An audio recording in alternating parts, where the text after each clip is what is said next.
we mentioned CIS, Yep. right?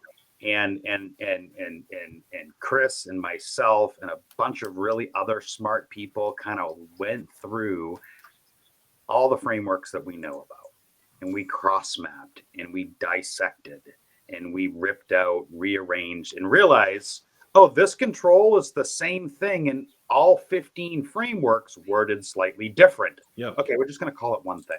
Yep. And so, as the industry matures and we begin to realize, like, we set some foundations, we set some things up, as we continue to iterate, we realize, oh, we forgot a whole governance domain. We should probably add that.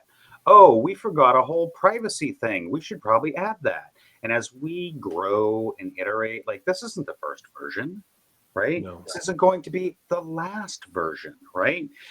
We're going to continue to see our industry evolve as it has already, even in the last 6 to 9 months. When you look at a control and the safeguards, or security best practices, now what CIS calls it, those safeguards inside those controls are supporting, right? They roll up to. Not all frameworks do that. There are frameworks that literally, like, you're in a subsection, you're like, why is this here? What does it have to do with this control?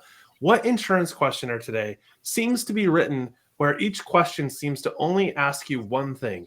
I've seen quite a few scenarios where you look at the insurance question, and if you were to actually write, in fact, we did this, Tim and I, we picked, I think, of the 30 insurance questionnaires, we went through and said, how do these questions, how do they get mapped into the Trustmark?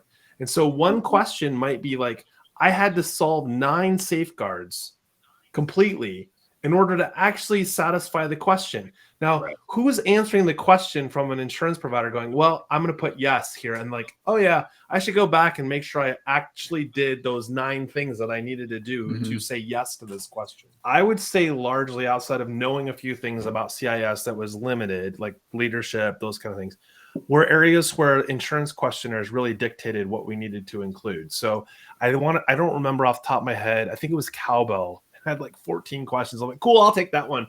Chris is looking for an easy day. It took me 2 weeks to solve for 14 questions because, one, none of the questions being asked in that questionnaire were in the Trustmark control set. And I was struggling to find frameworks that contained specifically the questions that they were asking. And so to give you an example, one of the questions was, do you have a security officer? Now, we know that exists in other frameworks, but then it gets really granular and it goes, does the person oversee the security and awareness training program and have KPIs to measure its success? And I'm like, and funny, NYDFS 500.2, 500.4 gets very specific around how to do that. And I'm like, well, I guess I got to pull that in. So there's three controls that you didn't know about that are in the Trustmark. There you go.